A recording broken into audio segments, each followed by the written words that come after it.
Welcome to Watch Symposium. I'm Austin. It's been a while since I've done a station video, so here we are. Breaking news. Now this comes by way of Rolex magazine, Captain Danny. Excellent reporting. All the credit for this goes to him, so click the link in the description. Check out the story. It's going to have much more details than I'm going to be able to give. But breaking news, Rolex is going to open factory number 5. All right, so they've got 4 factories now, and they have plans. They're working on the arrangements to open factory number 5. It's going to be on a plot of land that's 25 acres, and it's going to cost them $1 billion Swiss francs. And they're still seeking approval, but it looks as though it's going to happen. Now, the big question is, when are they going to complete it? Well, I mean, they haven't even started it yet. They don't even have quite permission yet. But according to Danny, it's going to be at the earliest 2029. So that's a long way away, and a lot can happen between then and now. And that's what's so interesting, because it seems that prices of the modern Rolex watches are cooling somewhat, all right? And so if by the time this factory opens, they have met demand on all their models, wow, what then, all right? Now, as I've said in another video, I think if they start meeting demand, we're gonna see models reappear in sort of the reverse order in which they disappeared.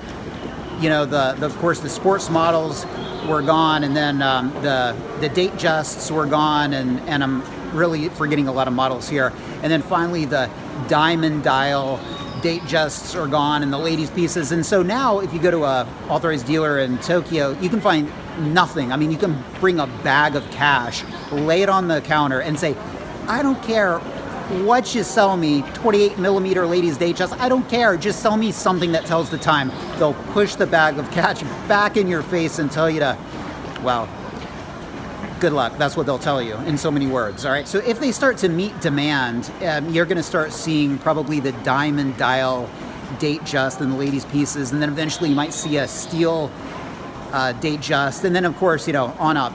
I don't think we'll ever get to the point where you see Daytonas or GMTs. I don't think it'll ever reach that. Because in 2024, if you start seeing models appear, and then even more models in 2025 and 2026, well, all of a sudden there's gonna be even more coming out in 2029 when this factory opens. Now, another interesting thing about this is that it answers the question, has this whole shortage been orchestrated by Rolex? I mean, a lot of people think it's, you know, contrived, and they could make more, but they don't, because it pumps the demand. But then the other school of thought is that they're having the other 4 factories running pretty much at capacity, and they really can't produce more without sacrificing quality, and that's not something that they want to do. And so that's been the debate. Well, I think it's answered now. I don't think they'd be looking to open factory number 5 at the cost of $1 billion Swiss francs so you can get a watch, right?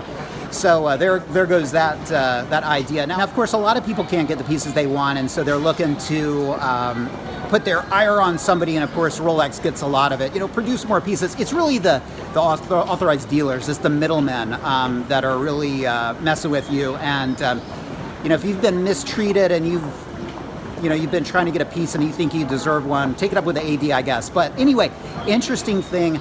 Now, if demand is still, well, not met by 2029, this could be really interesting. But if it is, this could be disastrous. Now, I don't think Rolex is going to go out of business, but is this the beginning of the end for all of these, you know, premium price Rolex watches? I think if you start to see, again, pieces appear as we approach 2029, you know, it could be the end of it. And let me know what you think. This is really interesting, and excellent reporting, Danny. Thanks for watching. See you next time.